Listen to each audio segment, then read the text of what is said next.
What's up, YouTube? Welcome back to the Nerd Treasure Chest. I'm Big T. I'm Scott, and you're tuning in to another episode that are really, really good. Back in the studio. Back in the studio. We were out journeying around, going through toy stores, and doing everything that you want us to do, but now you're going to have to suffer and watch this one. This is a good one. We're going to talk about a classic character. Oh, look at there. In fact, I modded this guy. What's different about him, guys? Do you have any idea? It's gold. It was red. I actually put gold on there because it looks much cooler. Yes. And my big old fat head does not fit in this anymore, unfortunately, but it's really cool. And if you look really closely, I'll give it a zoom in. It actually has the Lucasfilm stamp. This was actually found at a flea market. It's crazy. I paid $80 for it. It's got, wear and tear on it, but that's pretty cheap. That was years ago. But this is original. I don't know if it was using the film or not, but it's a molding of it, so not sure. Pretty cool.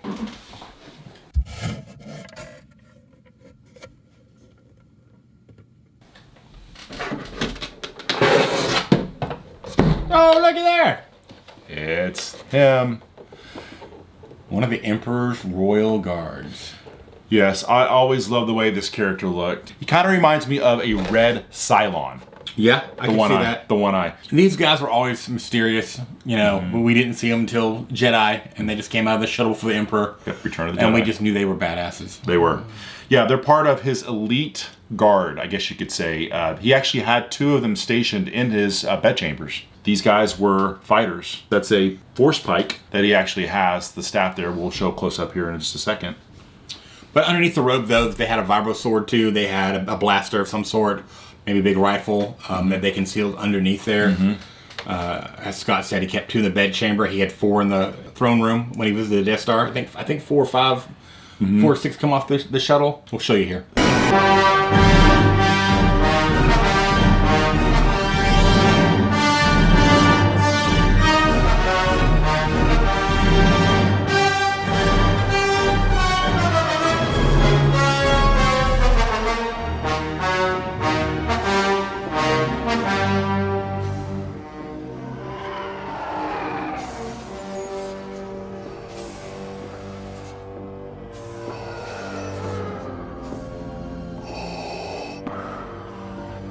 Rise, my friend.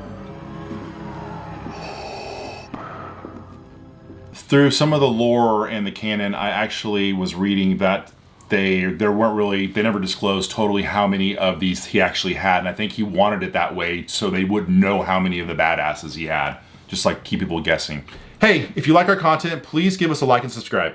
Or leave us a comment or share the video. That helps us reach new audience members with the algorithm. It helps us reach new people out there.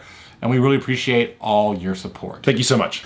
And I think this is one of the things that he kind of rolled over from the Old Republic. Yes. Because if you notice when he was Supreme Chancellor, he had some guards that had blue helmets. You could see their face a bit, though, I think, if I remember correctly. You are correct. That were very similar to this style and look. Yes. So I think this is something he kind of adapted and rolled over from the Old Republic to his new galactic empire. Yeah, absolutely. In fact, I forget the name of those guards. I think I actually have bought one, and hopefully we get to see this guy a long time from now and when the videos will actually make. But it's really cool. I like the way they did the Old Republic. He was like he said, a forwarding, a remodeling of it, I guess you could say. More stealth-like, I think. 65 card back. Yeah. No offer on this one. It's just the 3PO carrying case, the Bandolier carrying case, and then a Y-Wing. Punch intact with a $2.99 Edison's tag on there. Edison's, wow. And this card is in really good condition. Really good shape. Yeah, really for sure. Good shape. Probably one of the better ones you have, I think. Yeah, it is. It's in good shape. And I think this guy actually fetches about $300 to $400 plus on the market, ungraded. So I don't know how much a really good graded one of these would go for. You couldn't find one. So yeah, another figure that you had to have 2 of as a kid. If your parents only got you 1 Royal Guard, you're like, what are you doing here? Right. I have 2 of these. What's wrong with you, Mom? These elite units were actually trained, and when they went through the training, they actually had to fight to the death. And the only ones that survived, the ones that survived actually were the ones that got to become, obviously, the Emperor Royal Guard. Who would turn on even Vader if they thought he was a threat, if you've seen some of the Extended Universe comics. These guys were not to be trifled with. Although I think Vader would take him down in a heartbeat. Big bad Vader. Yeah, like you said, if you had an Emperor, you had to have an Emperor's Royal Guard. This didn't make sense to have the Emperor, not the Emperor's Royal Guard, at least one of them. Yeah, and they don't have a lot of screen time. They don't, of course, no words. you would find more about these characters in the expanded universe comics and stuff. They didn't speak at all. No. In the absolutely in the movies. Yeah, in fact, I think, if I'm not mistaken, in Return of the Jedi, I think Emperor says, "Leave us." Yeah. And then they both turn and go out. Is that correct? They go right behind the elevator or something. I don't know. I guess they left the room because you'd think they would come back in when Vader and Luke were fighting, but... We'll have that cutscene right here.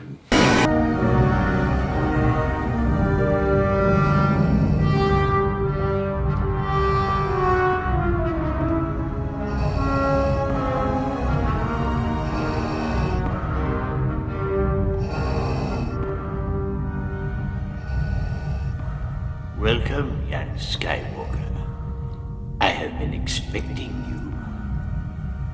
you. You no longer need those.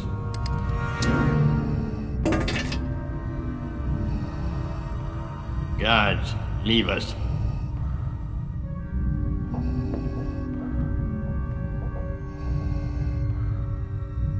I'm looking forward to completing your training. In time, you will call me Master. So yeah, these were just imposing, pretty cool dudes. Yep. Underneath, and they got the cloth cape there. Mm-hmm. And underneath, they got the red robes and the plastic. They come with the vibro staff. Right. Of some sort. Yeah. And the vibro sword. I think that's the force pike in there. Force pike, yeah. Yeah, but I think they did have vibro swords. Yeah, they had vibro swords, and they carried a big blaster rifle of some sort as well. Yeah, that's correct. Yeah, definitely for long range as well. The elite of the elite. Yep, he went nowhere without these guys.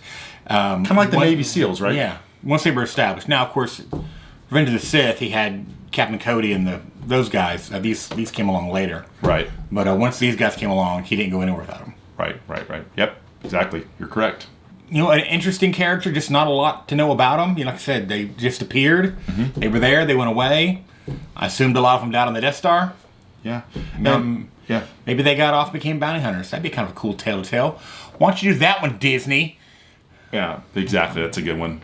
So here's actually, I'm going to show you guys pictures of a loose figure. That's not mine, but I grabbed it from the internet, imagine that. But I'm going to show the pictures right here. And also, just to tell you guys, I noticed that when I was looking at eBay on the prices, if this guy was pulled out and he was in mint condition, not on the card, he was like in a graded case. Dude, he was going for $200. Wow. So I guess it's just people really like him, just the way he looks. Yeah, these are just really cool figures. Almost like something out of, you know what it reminds me of now? Something out of Flash Gordon, right? Yeah, well, a lot of Star Wars is inspired by Flash Gordon, by George Lucas' love of Flash Gordon. Yeah. So yeah, this could be a Flash Gordon character for sure. That's right, kind of like the Baron. Isn't the Baron in there? Is the guy that he kind of looks like, like a Lando Calrissian. A little bit, yeah. That's interesting. Didn't put that together. George took a lot from the Japanese samurai films and whatever fortress, I can't think of the name of it. Correct me, internet. And Flash Gordon. Yeah, Jedi. Kurosawa films, if I'm not mistaken. Yep. If I'm saying that right. Were heavily influenced. He does it kind of like... And we got Star Wars because he couldn't get the rights to Flash Gordon to remake Flash Gordon, and that's why we got Star Wars. That's right. Yeah, that's right. I forgot that. That's correct. That's crazy. Mm-hmm. Yeah, small little world there. We might not have ever had Star Wars. Yeah, we not have ever Star Wars. He was just like, you know what? I'm going to go create my own universe. Yeah, since they wouldn't let him do his favorite as a kid. And he's like, fine, I'll do it myself. Yeah, exactly. And we are forever grateful he did. And yeah, we have a channel based on it for the most part. Okay, well. As always, when we're done with these toys, I'm going to put it back into the treasure chest. See ya. It's a long way down there. Woo! Oh. I'm Scott. I'm Big T. Like and subscribe, please. Like and subscribe. Which path will you choose?